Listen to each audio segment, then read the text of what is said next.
এই তান্দুরি রোস্টটা খেতে অসম্ভব মজাদার। এটা পোলাও বিরিয়ানির সাথে খেতে যেমন মজা, নান বা রুটি পরোটার সাথে খেতে তো আরও বেশি মজা। এত ফ্লেভারফুল, আর এটা খেতে রোস্টের মতোও লাগে, আবার অনেকটা তান্দুরি ফ্লেভারও আসে। খুবই মজা হয় খেতে। আশা করছি আজকের রেসিপিটা সম্পূর্ণ দেখলে ইনশাল্লাহ সবার কাছে অনেক ভালো লাগবে। ভিডিওটা ভালো লেগে গেলে কিন্তু একটা শেয়ার দিয়ে দিবেন। রান্নার জন্য এখানে বড় সাইজের একটা মুরগি নিয়ে নিয়েছি। মুরগিটা একটু বড় হওয়ার কারণে 4 পিস না করে একটু 8 পিস করে কেটে নিয়েছি। একটু ছোট সাইজের মুরগি হলে 4 পিস কাটলেই দেখলে বেশি সুন্দর লাগবে। তো এখানে আমি হলুদ আর মরিচের গুঁড়া দিয়ে দিলাম স্বাদ মতো। 1 চা চামচ করে দিচ্ছি জিরা আর ধনিয়ার গুঁড়া। 1 চা চামচের চাইতেও একটু কম হবে, মানে খুবই সামান্য। 2 চা চামচের মতো এখানে দিয়ে দিচ্ছি তান্দুরি মশলা, চিকেন তান্দুরি মশলা যেটা, সেটা দিয়ে দিলাম।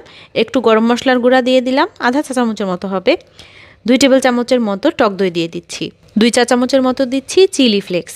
চিলি ফ্লেক্সটা অবশ্যই দেওয়ার চেষ্টা করবেন, খেতে মজা লাগবে। যদি কেউ শুকনো মরিচ খেতে না চান তাহলে কাঁচামরিচ বেটে দিলেও হবে। এখানে 1.5 টেবিল চামচের মতো করে দিচ্ছি আদা রসুন বাটা।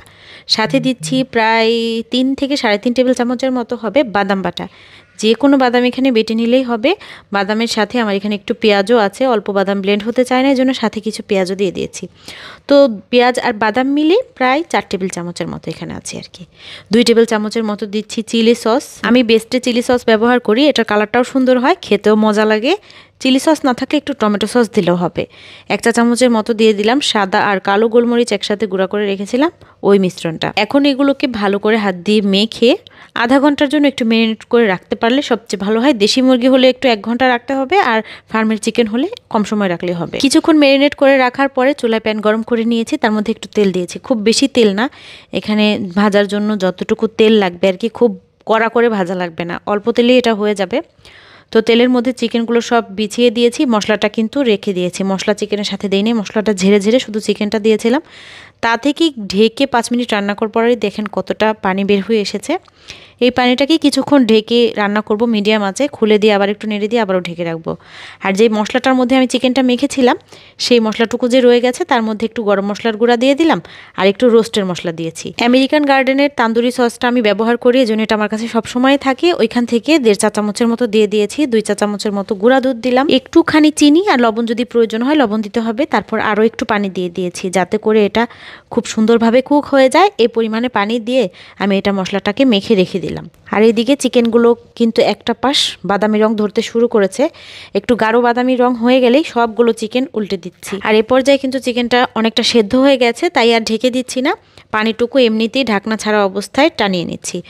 পানিটা টেনে গিয়ে চিকেনটা একটা পোড়া পোড়া ভাব করে নেব, এজন্য কিছুক্ষণ পরপর একটু নেড়ে দিয়ে উল্টে দিচ্ছি, যাতে করে পোড়া লেগে না যায়। 2টা সাইডে যাতে করে একটু পোড়া ভাব হয়, মানে একদম পুড়ে যাতে কালো না হয়ে যায়, এটা খেয়াল রাখছি। তো এরকম পর্যায়ে যখন চলে এসেছে তখন আমি এটা প্যান থেকে তুলে নিচ্ছি। যে পাত্রের মধ্যে আমি এইটা সার্ভ করব, পাত্রের মধ্যে সরাসরি তুলে নিলাম। তারপর ওই প্যানের মধ্যেই একটুখানি আমি ঘি দিয়ে দিচ্ছি।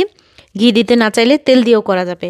একটু রসুন কুচি আর পেঁয়াজ কুচি নেড়ে হালকা বাদামি করে ভেজে নিচ্ছি, এটা দিলে একটা সুন্দর ঘ্রাণ হয়। এগুলো অনেকটা ভাজা হয়ে গেলে শেষের দিকে দিয়ে দিচ্ছি 1 চা চামচের মতো চিলি ফ্লেক্স। এখানেও চাইলে চিলি ফ্লেক্সের পরিবর্তে কাঁচামরিচ কুচি ব্যবহার করা যাবে। যাই হোক, এগুলোকে একটু হালকা ভেজে নিয়ে তারপরে যে আমি মশলাটা মেখে রেখেছিলাম, চিকেন ম্যারিনেট করার যে মশলাটা, সেই মশলাটা দিয়ে একটু নেড়ে চেড়ে ঢাকনা দিয়ে ঢেকে রান্না করছি খুব ভালোভাবে। একদম রান্নার সময় চিকেন যেরকমভাবে কষিয়ে রান্না করতে হয় একটু সময় নিয়ে, ঠিক একইভাবে এটা একটু সময় নিয়ে নেড়ে চেড়ে আবার ঢাকনা দিয়ে ঢেকে ঢাকনা খুলে কষিয়ে নিয়েছি। যখন চিকেনের মশলার এই গা থেকে তেল ছেড়ে দিয়েছে, তখন একদম শেষ পর্যায়ে আমি একটুখানি কাঁচামরিচ দিয়ে দিলাম।